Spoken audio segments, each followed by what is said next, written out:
A man named Singh traveled to Tibet, taking a guide with him. Upon crossing the foothills of the Himalayas, they got very cold. They sat down, exhausted, almost frozen. Singh then heard something. He turned to his guide and said, "I think I hear a man moaning down there in the abyss." Singh glanced down into the abyss, thinking about his choices. The guide commanded Singh, "You can't save the man, you're almost dead yourself." Singh ignored the guide and pressed on, traveling down into the abyss to help the man the best he could. He carried him out on his back and then to a nearby village to recover. Both survived. Singh's guide, however, never made the return, having frozen to death. Singh went beyond his limits because he ignored the voice that told him he couldn't and took a risk. In doing so, he not only found life for the man, but life for himself. Had he listened to the guide who told him that he couldn't, he may not have survived, but he found a reason to press on. It was the man he carried on his shoulders who made him press on. As individuals, we're tempted to listen to the limits others want to impose on us. Additionally, we feel stretched to our limits, thinking we cannot take on one more thing. And let's face it, in education, it's easy to feel frozen. Grading, lesson planning, meetings, conferences, long days, and leadership teams. We feel guilty if we want to refill our water bottle, go to the bathroom, or sit down to eat lunch. And forget about having any downtime in the day. Our days are filled with constant demand. I felt this demand, this feeling frozen, when I encountered Avid. I was a new mom, a busy full-time English teacher, and the dutiful employee taking on way too many responsibilities, when our district director kindly asked me to be the Avid elective teacher for our first group of ninth graders. Oh, and could I also help with coordinating, since we weren't quite sure what that would look like yet? It was a tall order, and I couldn't give a direct answer to it right away. I knew what a huge undertaking this was. The training, the plethora of reading, the more individualized attention needed for each student, and the Avid site team meetings that I would need to attend. Knowing that this was the voice of someone calling to me, I felt a need to climb down into the abyss, even though I was stretched to my limits. I'm not going to lie, that first year was exhausting, and to put it kindly, difficult. Telling students to learn a new way to do things, abandon their old habits, and rise to a new level of expectation, let's just say there was resistance. I can't say that I was not wholly innocent of wanting to go rogue on these practices either. But I knew that in order for the students to perform, I had to adopt these same sorts of practices. I had to set goals for myself, I had to get organized, and I had to take Cornell notes at staff meetings.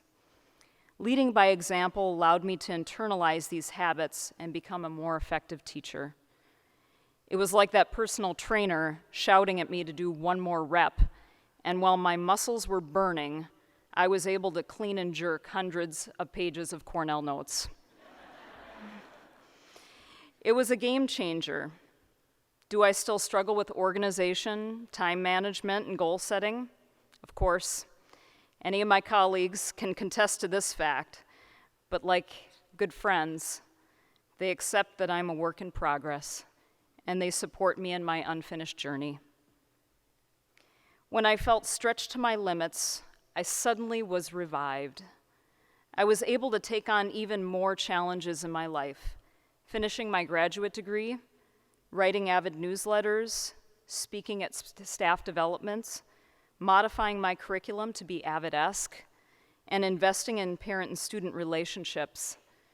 And since then, our family has grown from a family of 3 to a family of 8. Stretching yourself just builds your capacity for love. And for me, Avid has built that strong capacity. And it started with our first group in 2006. Like many firsts, you remember moments and individuals with great poignancy. I remember a young student by the name of Theresa who had eloquent thoughts on life at random times during our Avid class. She is now a mom who owns her own business. I remember Marcus playing the drum set with his band, the Soviet Machines. He's now a nurse in a hospital. I remember Luke, who would add good humor to the class and always include everyone. He's now traveling the world as a missionary and an environmentalist. I remember Magali, who sat quietly at the back of class, dutifully taking her Cornell notes and scribbling in her journal about her many future travel plans. She's now professor of Portuguese language and culture at the University of Minnesota.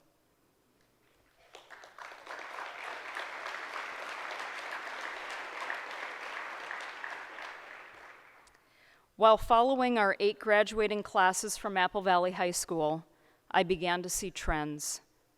Not only were these students successful in their post-secondary education, but almost all went into careers of service: teachers, doctors, social workers, counselors, nurses, translators, immigration lawyers, police officers, and missionaries. They have gone on to answer the call of others, crying out from the abyss.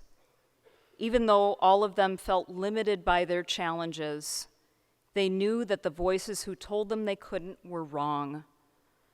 They found reason and determination to climb into the abyss with me, and when they climbed out, they were not alone. They have and continue to carry many others on their backs, revived by their reasons to press on. I wish I could share with you all the many stories of these students that I have been honored to meet and know during my 10 years with Avid. In knowing them, I have been able to see the beauty and depth of what I may not have been able to experience without this great unifier. We must not hold back because we feel as if we cannot take on one more thing. When you are part of Avid, you don't hold back.